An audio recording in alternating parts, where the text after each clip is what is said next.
The ledger at the Blackwood Coal Company had a clear column for profit and a column for loss. On October 15th, 1886, Mayor Iron Halloway decided that a 12-year-old boy with a bum leg belonged in the loss column. They didn't just kick Elias Thorne out of Blackwood. They signed his death warrant. And they did it because he had the audacity to tell them the truth. Elias stood in the center of the muddy thoroughfare, the cold wind whipping through his threadbare coat. He was small for his age, balancing his weight on a makeshift crutch he'd carved from ash wood. In his other hand he clutched a leather-bound notebook, his father's legacy, filled not with sketches or prayers, but with data. "You're a bad omen, boy," Halloway spat, standing on the porch of the general store. The mayor was a man built like a bulldog, wrapped in a buffalo coat that cost more than Elias would earn in a lifetime. Behind him, the miners muttered, their faces smeared with coal dust and fear. They were tired men who wanted easy lies, not hard truths. "It's not an omen, sir," Elias said, his voice trembling but his eyes steady. "It's mathematics." He held up the notebook. "The frost line is already 6 inches deep. The ground squirrels didn't just hibernate, they burrowed under the bedrock. And the wolves, they aren't howling at the moon anymore. They're silent. That means they're hunting." The crowd shifted uneasily. In the American frontier, silence from the predators was worse than noise. "I warned you about the mine shaft collapse in August," Elias pressed, desperate to make them see. "I told you the timber was rotting from the inside out because of the damp summer. You didn't listen then, and 3 men died." "And that's why you're going," Halloway interrupted, his voice booming like a gavel. "You spook the workers. You claim to predict disasters, but maybe you're the one causing them. A cripple with a book of curses." "It's a barometer," Elias shouted, frustration cracking his composure. "And it's dropping faster than it has in 40 years. The white storm is coming, Mayor. If you don't reinforce the northern wall and stockpile grain now, this valley becomes a graveyard." Halloway stepped down from the porch, the mud squelched under his polished boots. He loomed over the boy, snatching the notebook from Elias's hand. With a sneer, he tossed it into a nearby puddle. "This town runs on coal and courage, not fairy tales from a broken boy," Halloway declared. He pointed a gloved finger toward the tree line where the darker, denser forest began. "You want to live with the wolves so bad? Go join 'em. If you're found within town limits by sundown, I'll have the sheriff shoot you for trespassing." No one stepped forward. No one offered a hand. The miners looked at their boots. The women looked away. In Blackwood, survival meant obeying the company, and the company was Halloway. Elias didn't beg. He didn't cry. He learned long ago that tears froze on your face when the temperature dropped. He bent down, retrieved his soaked notebook, and wiped the mud off the cover. "You're wrong about one thing, Mayor," Elias said quietly, turning his back on the town that had raised him. "The wolves aren't the ones you should be afraid of, it's the wind." He began the long, limping walk toward the bridge. As he crossed the threshold of the town, the first flake of snow drifted down from a leaden sky. It was heavy, wet, and gray. Elias didn't look back. Looking back was for people who had a home to return to. He tightened his grip on his crutch and looked up at the towering ridges of the valley. He had no food, no shelter, and a storm breathing down his neck.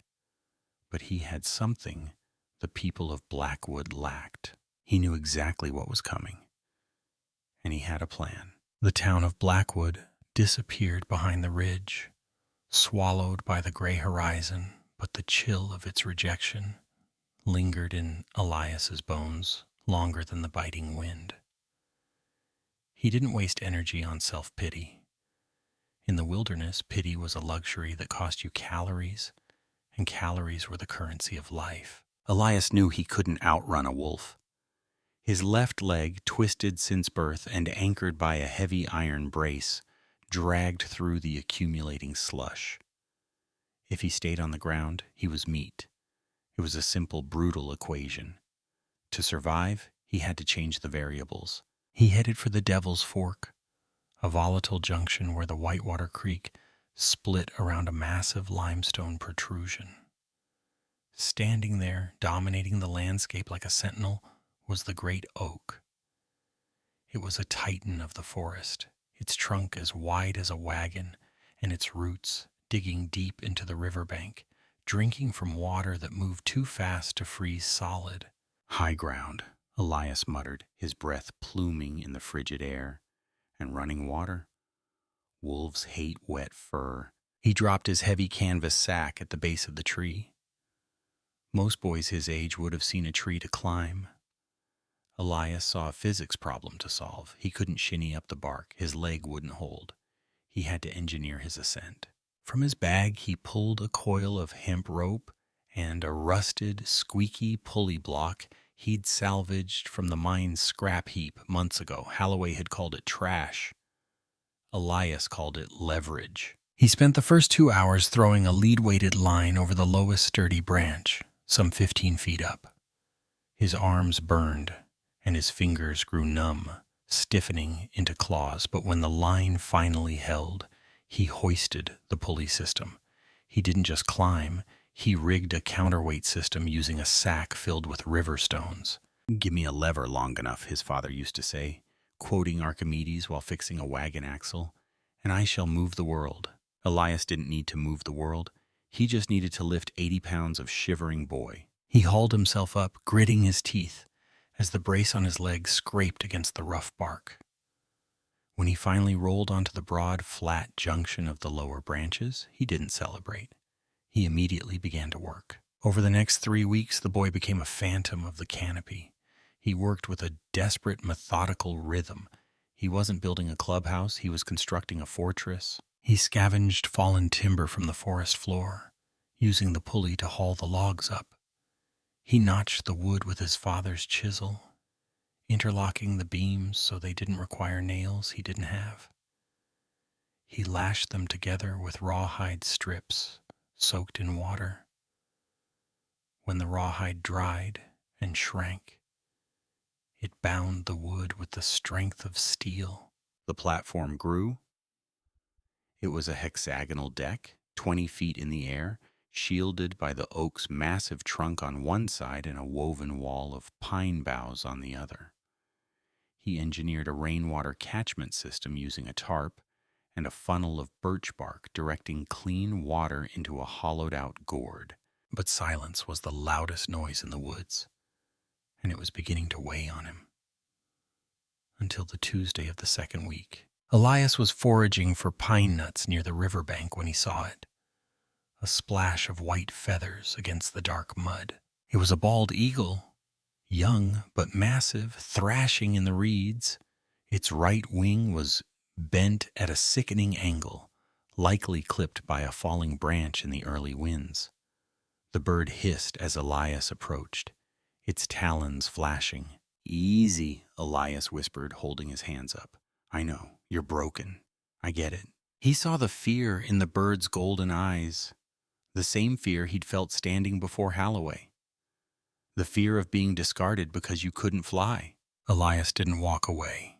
He threw his heavy coat over the bird, ignoring the beak that snapped inches from his face, and bundled the creature up. Back on the platform, the engineering shifted from structural to medical. Elias used splints carved from willow branches and bound the wing tight.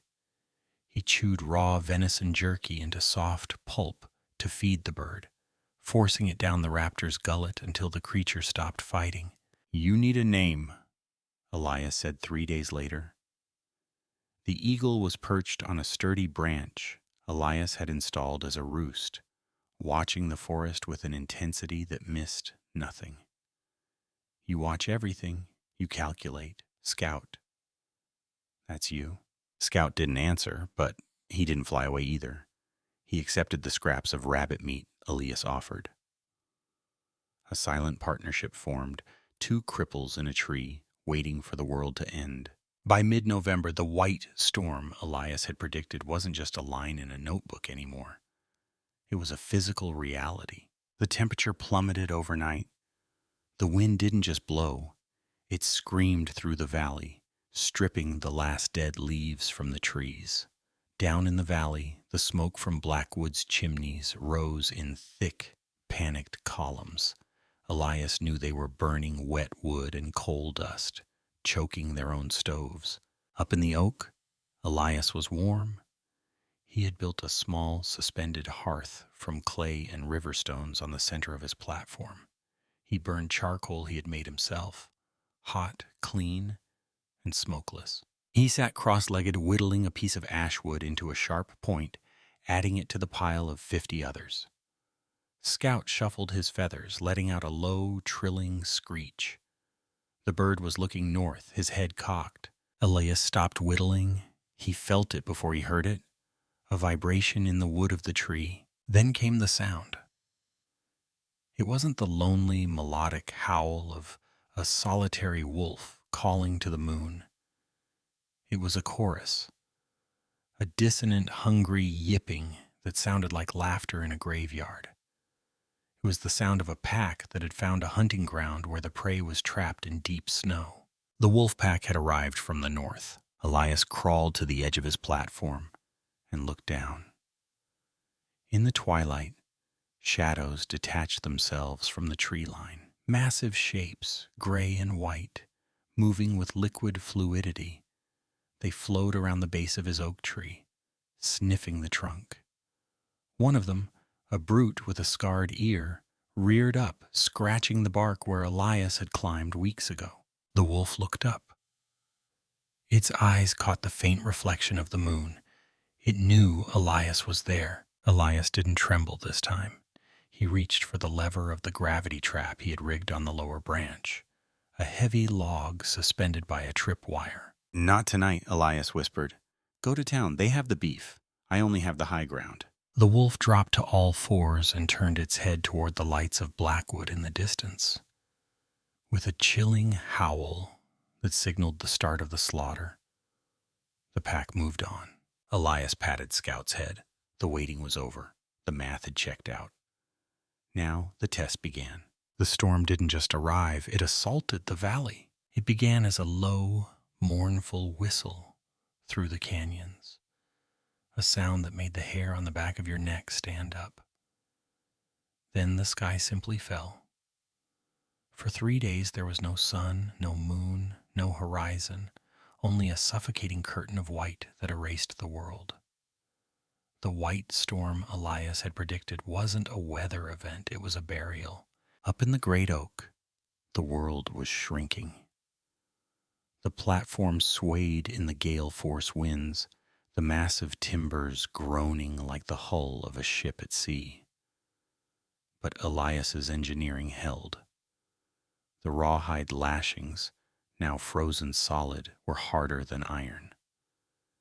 His suspended hearth, fed by the slow-burning charcoal he had meticulously prepared, kept the core of his shelter at a livable temperature. Elias sat wrapped in layers of cured rabbit fur and canvas, his notebook open on his lap. The ink in his pen had frozen, so he wrote with a piece of charcoal, documenting the temperature drops. -30 degrees Fahrenheit, wind chill, lethal within minutes, visibility 0. Next to him, Scout was no longer a huddled mass of misery. The eagle's wing was healing, the splint holding firm. The bird sat on its perch, head tucked into its breast feathers, watching Elias with an unblinking, predatory intelligence. They were two outcasts waiting out the apocalypse in a nest of wood and defiance. Down in the valley, however, the math was resolving itself in a much crueler fashion. Blackwood was dying. The town, built on the arrogance of industry, was crumbling under the weight of nature. The hastily constructed shacks of the miners, meant only to keep out the rain, were useless against the sub-zero vacuum. Snow drifted 10 feet high against the walls, crushing roofs and sealing doors. But the cold was just the anvil, the wolves were the hammer. Elias couldn't see the town through the whiteout, but he could feel the shift in the valley's energy. When the wind lulled on the fourth night, the silence that followed was heavy, pregnant with violence. It started with the livestock. The Blackwood stable, located on the perimeter near the tree line, was the first to fall.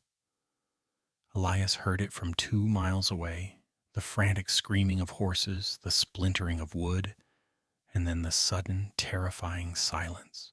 The wolves didn't howl anymore. They didn't need to communicate. They were executing a plan. They were methodical. They were relentless. Through the break in the storm, Elias aimed his father's old brass telescope toward the town. What he saw made his stomach turn, a sensation sharper than hunger. The town's perimeter fence, the one Holloway had refused to reinforce, was breached. Gaps in the wooden palisade were like missing teeth in a skull. Dark shapes moved through the streets with a fluid, liquid grace. They weren't charging. They were patrolling. They were cutting off the supply lines. Elias watched a man, desperate for firewood, stumble out of a cabin near the edge of town. He made it 5 steps. A shadow detached itself from a snowbank. There was no growl, just a blur of motion. The man was gone before he hit the ground. "They're hurting them," Elias whispered to Scout. "They aren't just hunting, they're laying siege." The realization chilled him more than the air. These weren't mindless beasts. This was a tactical strike by a starving army. Inside the town, the social order was collapsing faster than the buildings. Mayor Iron Holloway sat in his office at the coal company headquarters, the only brick building in Blackwood. His windows were boarded up, his door barred with heavy oak beams.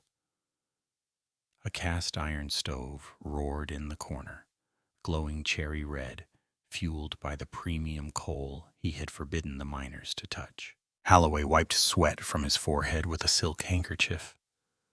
Outside his door, the muffled shouts of his constituents were getting desperate. They wanted coal. They wanted food. They wanted the protection he had promised. "Let them freeze," Holloway muttered, pouring himself a glass of amber whiskey. Survival of the fittest? That's the law of the frontier. He didn't care that the miners were burning their furniture to stay alive. He didn't care that the church was filling with families huddled together for warmth, sharing the last of the dry biscuits. Holloway believed his walls would hold. He believed his money insulated him from the reckoning. He was wrong. Back in the tree, Elias felt a strange, hollow ache in his chest. It wasn't vindication. He had thought that being right would taste sweet, like victory. Instead, it tasted like ash. He watched the flickering lights of Blackwood wink out one by one. The kerosene was running dry. The wood was gone. The town was becoming a tomb. "I told them," Elias said, his voice cracking. He looked at Scout. "I told them exactly what would happen. Why didn't they listen?" Scout tilted his head, his golden eyes reflecting the dying light of the valley. The bird didn't offer sympathy. Nature didn't deal in "told you so." Nature only asked, "What are you going to do now?" Elias looked at his supplies. He had enough smoked trout and rabbit jerky to last until spring. He had water. He had heat. He could stay in this tree, safe and sound, and watch the valley turn into a graveyard. No one would blame him. They had cast him out. They had called him a curse. But as he watched, a flare of orange light erupted in the distance. The church. It wasn't on fire, but the doors had been flung open. A small group of men, miners armed with pickaxes and shovels, were trying to make a run for the company storehouse, trying to break Holloway's blockade to get food for their children. Elias raised the telescope again. He saw the wolves waiting. They were lined up on the rooftops, silhouettes against the gray sky, watching the men run into the kill box. Elias lowered the telescope. His hands were shaking, not from the cold, but from the adrenaline of a choice he hadn't realized he was making. He looked at his leg brace. He looked at the drop to the frozen ground. "The math says stay," Elias whispered. "The probability of survival down there is 0. He closed the notebook. He shoved it into his pack. But the variables just changed. The wind picked up again, howling through the branches, carrying the faint, terrifying sound of men screaming in the dark. Elias wasn't a soldier. He wasn't a hero. He was just a boy who knew how things worked.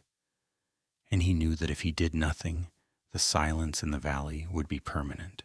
He turned to the corner of his platform where he kept his projects, the strange, volatile experiments he had tinkered with during the long, lonely nights. Jars of pine resin, bundles of dried sulfur, a coil of copper tubing. He began to pack. The chemistry of fear is potent, but the chemistry of survival is volatile. Up in the swaying canopy of the great oak, Elias Thorne was no longer just a boy. He was a munitions factory of one. His workspace, usually reserved for drying herbs and sketching diagrams, had become a laboratory of desperation. He worked by the light of a single tallow candle, his hands moving with the frantic precision of a watchmaker diffusing a bomb. Into small clay pots, he poured a sticky, pungent mixture he had been refining for weeks. Pine resin, rendered bear fat, and crushed charcoal. It was a crude form of napalm, sticky and impossible to extinguish with snow. He capped each pot with a fuse made of twisted hemp soaked in kerosene. "Ballistics," Elias muttered, his breath fogging in the freezing air. Trajectory, wind speed. He wasn't praying, he was calculating. Beside him, Scout shifted on his perch, his talons gripping the wood. The eagle's head snapped toward the valley floor, his golden eyes wide and unblinking. The bird let out a piercing shriek, a warning that cut through the howling wind. Elias looked up. He didn't need the telescope to know what was happening. The sound carried up the canyon walls, distinct and terrifying. It was the sound of wood splintering under the weight of 1,000 pounds of muscle and hunger. The perimeter of Blackwood had fallen. Down in the valley, the illusion of civilization had shattered. The attack didn't happen with a roar. It happened with a coordinated tactical silence that was far more terrifying. The pack, over 100 strong, had tested the weaknesses of the town's defenses for days. Now they poured through the gaps in the palisade like black oil. The first line of defense, the miners armed with pickaxes and shovels, broke within seconds. It wasn't a battle. It was a wave crashing against sand. "Fall back to the church. Get to the stone." The scream tore through the main street.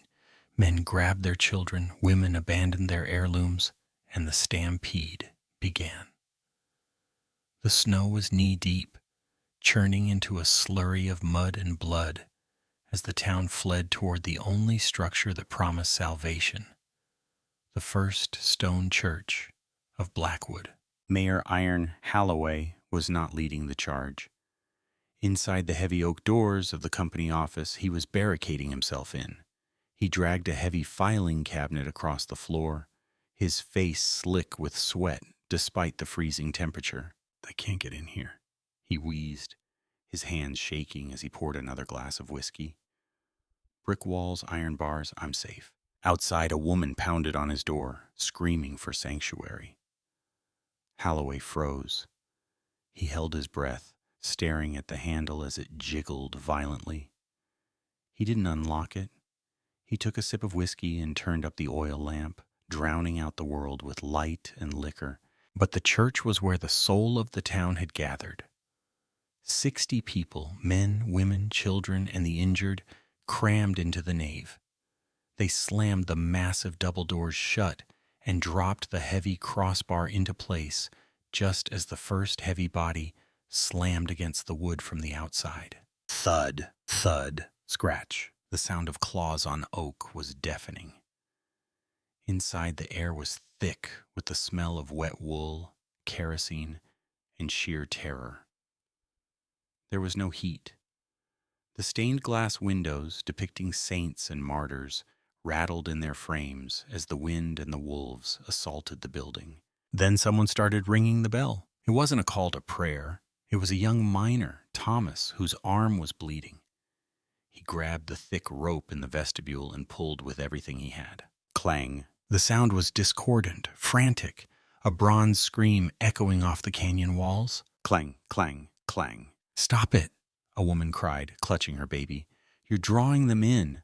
"They're already here," Thomas yelled back, heaving on the rope again. "I'm calling for help.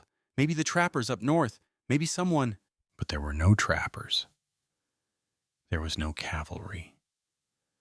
There was only the howling wind and the scratching at the door, which was beginning to splinter. High on the ridge, Elias heard the bell. It vibrated in his chest. That sound, the frantic, rhythmic clanging, triggered something primal. It was the sound of a community dying.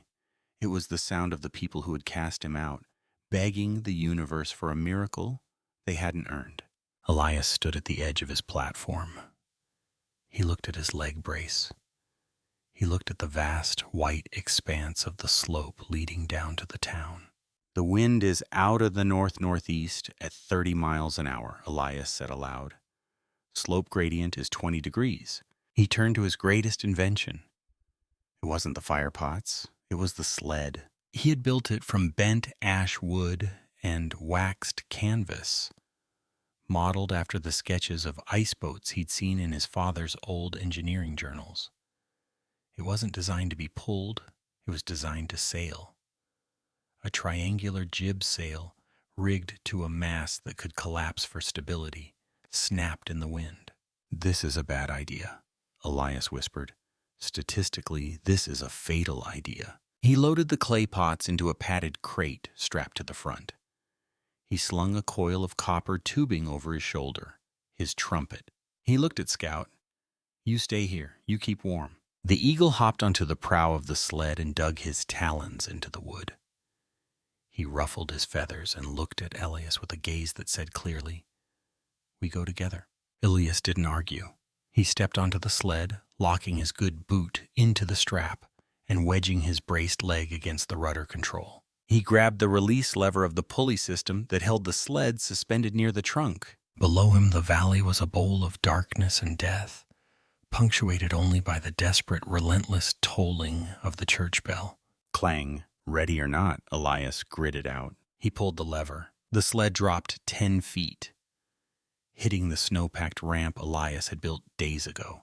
Gravity took over instantly. The wind caught the sail. The sled didn't just slide, it launched. Elias Thorne, the cripple of Blackwood, became a blur of motion.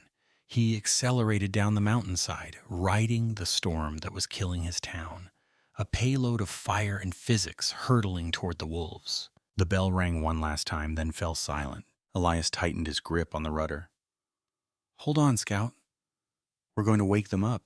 Gravity is a law, but on that night, Elias Thorne treated it like a suggestion. The sled didn't just descend, it screamed. The moment the runners hit the hard-packed crust of the slope, the world dissolved into a blur of gray and white. The triangular sail, stitched from scavenged canvas and hope, caught the gale force wind like a lung inhaling a hurricane. The ashwood frame groaned under the stress, vibrating so violently that Elias's teeth rattled in his skull. He wasn't steering a vehicle, he was riding a thunderbolt. 30 degrees starboard! Elias yelled, though the wind snatched the words away before they left his mouth. He leaned hard, jamming his iron-braced leg against the rudder bar. The metal bit into the wood. The sled carved a massive, spraying arc through a snowbank, correcting its trajectory. Below him, the church was a besieged island in a sea of darkness. The wolves were a swarming black mass against the white snow, a living collar choking the life out of Blackwood. Elias reached for the copper tubing strapped to the side of the sled. It was his trumpet, a crude sonic cannon designed on the principles of airflow and compression. He unlocked the intake valve, letting the rushing wind of his velocity funnel into the narrow pipe. The sound that erupted wasn't a note. It was a tear in the fabric of the night. It began as a low moan and rapidly climbed to a shrieking metallic wail, a frequency that vibrated in the teeth and clawed at the eardrums. It was the sound of a steam train dying, amplified by the acoustics of the canyon. Down at the church, the effect was immediate. The alpha wolf, a massive beast with fur the color of dirty ice, stopped mid-snarl. Its ears flattened against its skull. The pack flinched, the collective consciousness of the predators shattered by a noise that belonged to neither man nor beast. Inside the church, the terrified silence was broken. "What in God's name is that?" Thomas whispered, pressing his shoulder against the buckling door. "It sounds like judgment," an old woman murmured. She wasn't far off. Elias hit the valley floor at 40 miles an hour. The sudden leveling of the terrain threatened to capsize the sled, but he threw his weight back, snapping the sail taut. He was aiming for the gap between the church and the tree line, the flank of the wolf pack. "Now, Scout, hold on!" With one hand on the rudder, Elias grabbed the first clay pot from the crate. He struck the friction fuse against the rough side of the sled. It sparked, hissing like a serpent. He didn't throw it at the wolves. He threw it at the ground in front of them. Crack! The pot shattered on impact. The mixture of pine resin, bear fat, and sulfur didn't just burn, it exploded. A wall of orange flame, thick and sticky, erupted into the night. The fire clung to the snow, refusing to be extinguished, fed by the chemical accelerant Elias had brewed. Elias reached for the second pot, then the third. He strafed the perimeter of the church, drifting the sled sideways like a cavalryman on a cutting horse. Crack, whoosh, crack, whoosh. In seconds, a crescent of fire separated the church from the main body of the pack. The wolves, panicked by the noise and the sudden heat, scrambled back, yelping as the flames singed their fur. The tactical order of the siege collapsed into chaos. But physics demanded a price. The sled was moving too fast to turn again. The church steps were rushing up to meet him. "Brace!" Elias shouted. He cut the sail line. The canvas collapsed, flapping wildly. He stomped on the friction brake he'd installed on the rear runners, sending up a geyser of sparks and ice. It wasn't enough. The sled hit the bottom step of the church porch with a bone-jarring impact. Wood shattered. The crate of remaining fire pots was thrown clear, landing harmlessly in a snowbank. Elias was launched from the seat. He tumbled through the air, hitting the wooden door of the church with a sickening thud. For a moment there was only ringing silence in his ears. Then pain, sharp, hot, and familiar. His bad leg was twisted, the brace bent. Elias gasped, rolling onto his back. He looked up. Above him, the door of the church cracked open. Thomas peered out, his face a mask of shock, illuminated by the roaring fire wall Elias had created. "Elias?" Thomas stammered. "The cripple boy." Elias didn't answer. He pointed a trembling finger toward the fire. Through the flames, the alpha wolf was pacing. The beast hadn't run. It was staring through the inferno, realizing that the demon was just a boy in the snow. The wolf snarled, crouching to leap through the fire. "Don't just stare at me," Elias screamed, his voice raw. "Use the fire! Drive them back, now!" His command broke the spell. Thomas didn't think, he acted. He kicked the door wide open. "Get the torches, get the shovels!" Thomas roared to the men behind him. "Move!" The men of Blackwood, who had been cowering in the dark for hours, saw the boy lying broken in the snow, the boy they had exiled, fighting their war for them. Shame is a powerful fuel, but anger is better. They poured out of the church. They grabbed burning brands from the fire Elias had started. They scooped up the burning slush on their shovels and flung it like catapults. "Get back, get back!" The counterattack was feral. Emboldened by the fire and the sudden shift in momentum, the miners charged. The wolves, confused by the noise, the light, and the sudden aggression of prey they thought was cornered broke. The alpha snarled one last time, snapping at a man wielding a burning pew leg, before turning tail. With a howl of defeat, the pack dissolved into the shadows, retreating toward the high timber. The wind continued to howl, but the scratching at the door had stopped. Elias lay in the snow, his chest heaving. Scout, who had been thrown clear of the crash into a drift, fluttered over and landed awkwardly on Elias's chest. The bird screeched, spreading its wings as if to shield the boy. Thomas dropped his shovel and fell to his knees beside Elias. He reached out, his hands shaking, to check the boy's pulse. "You came back," Thomas whispered, his voice thick with disbelief. "After everything. You came back." Elias swatted the hand away, wincing as he tried to sit up. He looked at the burning ring of fire, then at the terrified, awestruck faces of the townspeople peering from the church doorway. "I didn't come back for you," Elias gritted out, spitting blood onto the pristine snow. "I came back for the math. You were skewing the variables." He tried to stand, but his leg collapsed. Thomas caught him. Then another miner stepped forward, then another. They didn't speak. They simply lifted him. They carried him not like an invalid, but like a king, through the shattered doors of the church. Across the square, the heavy oak door of the mayor's office remained barred and silent. But the lock on that door wouldn't matter much longer. The fire outside was dying down. But a different kind of fire had just been lit inside the people of Blackwood. The sun that rose over Blackwood the next morning didn't look like the sun from before. It was colder, sharper, illuminating a world that had been scoured clean. The white storm had broken, leaving behind a silence that wasn't fearful but expectant. The first sound to break that silence wasn't a wolf's howl. It was the sound of a crowbar splintering wood. Thomas and 3 other miners stood before the heavy oak door of the mayor's office. They didn't knock. With a synchronized grunt of effort, they pried the frame loose and kicked the door in. Inside, Mayor Iron Halloway sat slumped in his leather chair, the stove still radiating a greedy heat, an empty whiskey bottle on the desk.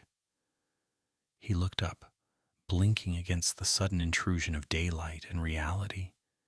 He opened his mouth to shout an order, to threaten them with the company's wrath, but the words died in his throat. He saw their eyes. No, they weren't the eyes of employees anymore. They were the eyes of survivors. "Get up," Thomas said. It wasn't a request.